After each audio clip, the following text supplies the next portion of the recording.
ዛሬ ማታ 2 ሰዓት ከምሽቱ ሁላችሁም እንድትገኙ ለሄርሜላ ቀለበት ላስር ነው ብሏል አብርሽ።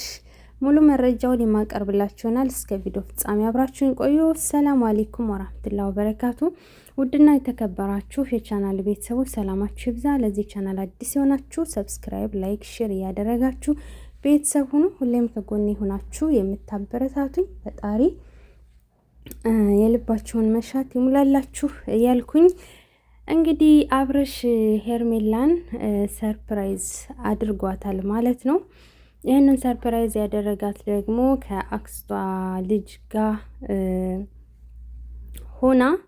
ሆኖ ነው ማለት ነው። እና ሄርሜላ እንግዲህ አይኗን ሸፍና ከዛ አብርሽ ደግሞ የቀለበት ፕሮግራም አደረገላት ማለት ነው። እና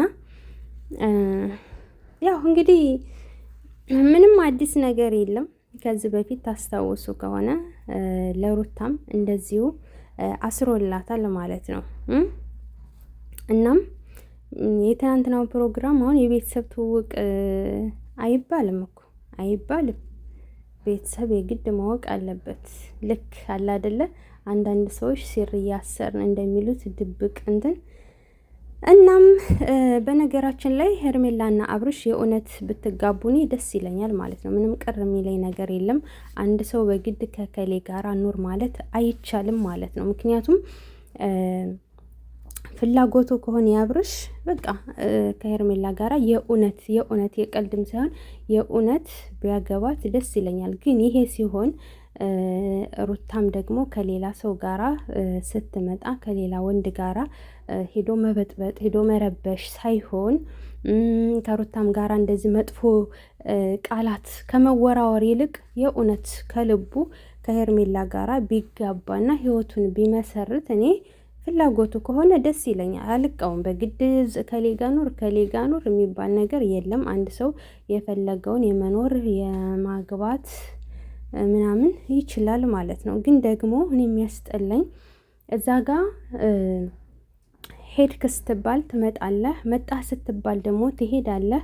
ይሄ ነገር በጣም ይደብራል ማለት ነው። ምክንያቱም በሄርሜላም ቢሆን ሴት ልጅ ናት። በእሷን መቀለድ አግባብ አይደለም። በዚችኛዋን በሩታ መቀለድ ደግሞ አግባብ አይደለም ማለት ነው። ገባ እና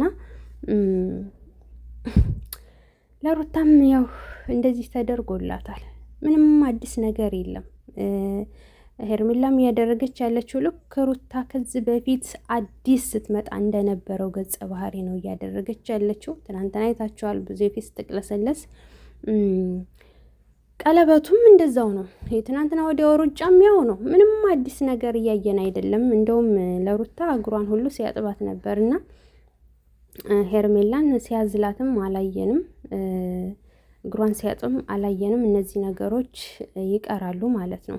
እና ከዚህ ውጭ ያለው ነገር ግን በሙሉ ከሩታ ጋራ ምንም አይነት ልዩነት የለውም። ሁሉም ተመሳሳይ ነው። በቃ ምንም አዲስ ነገር የለም። እስኪ አዲስ ነገር አሳዩን፣ ለየት ያለ ነገር ከሩታ ጋራ ስታደርገው የነበረ ነገር ከዛ ውጭ የሆነ አዲስ ነገር ፈጥረህ አሳየን ማለት ነው። እና ይሄ ቀለበት ዝም ብሎ እኮ ተንበርክኮ ቀለበት አሰርኩኝ ማለት ቀላል ነው በቃ ቀለበት ማሰር ቀላል ነው። ምንም የሚከብድ ነገር የለውም። ግን ደግሞ የእውነት መሆን አለበት ማለት ነው። ዝም ብሎ መቀለድ አይደለም።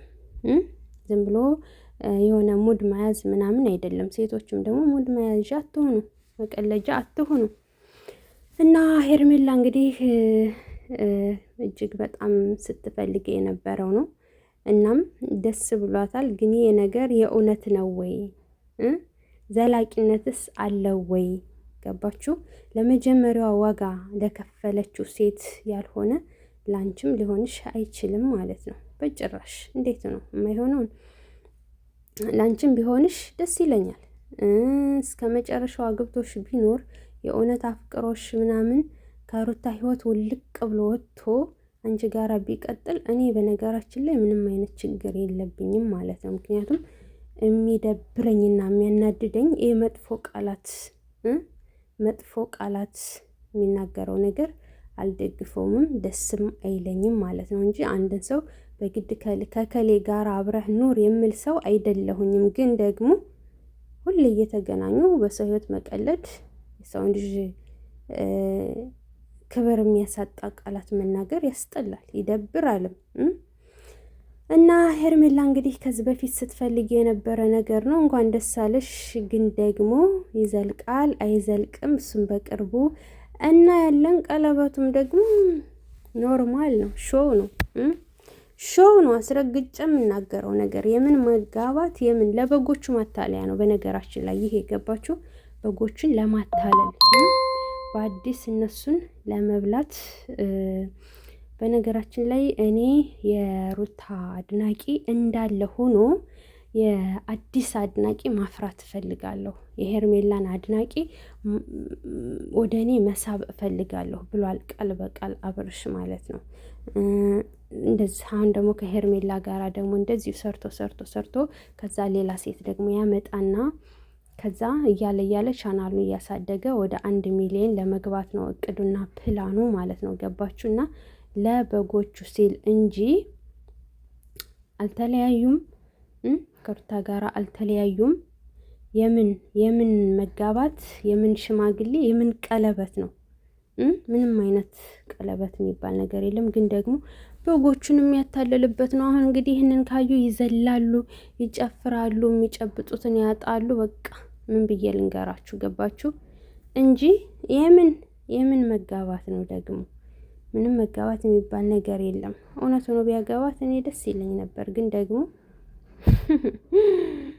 ሩታ ማለት ለአብርሽ ሞገሱ ናት፣ እርዚቁ ናት። ገባችሁ? የልጁ እናት ናት።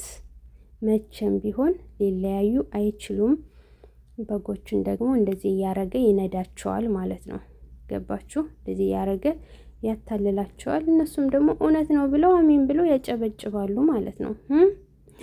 ይሄን ያለው ነገር በቃ ወደዳችሁም ጠላችሁም ማለት ነው። እና የሄርሜላ የአክስት ልጅ ደግሞ በቅርቡ ከአቤል ጋራ ተጣበሽና በቃ አንቺም ደግሞ ቀለበት አሰርኩ በይ፣ ቀለበት አሰርኩ በይ። አልወለድኩም ምን አላልኩም ብለሻል። እንግዲህ ከነ ልጅሽ ቲክታክ ላይ ያለው ቪዲዮ የማን ነው? ስለዚህ አንቺም ከአቤል ጋራ ተጣባበሽና በቃ ተጣበሱ። ከዛ እናንተም ደግሞ ቀለበት ብላችሁ ነው። ምንድነው ጊዜ የምታባክኑት? ለምንድነው ጊዜ የምታባክኑት? እና ወዶችዬ የዛሬው ቪዲዮአችን ይሄን መስል ነበር። በቀጣይ ቪዲዮ እስከምንገናኝ ሰላም ቆዩልኝ። ሰብ ላይክ እያደረጋችሁ መልካምነት ለራስ ነው። እኔንም አበረታቱኝ።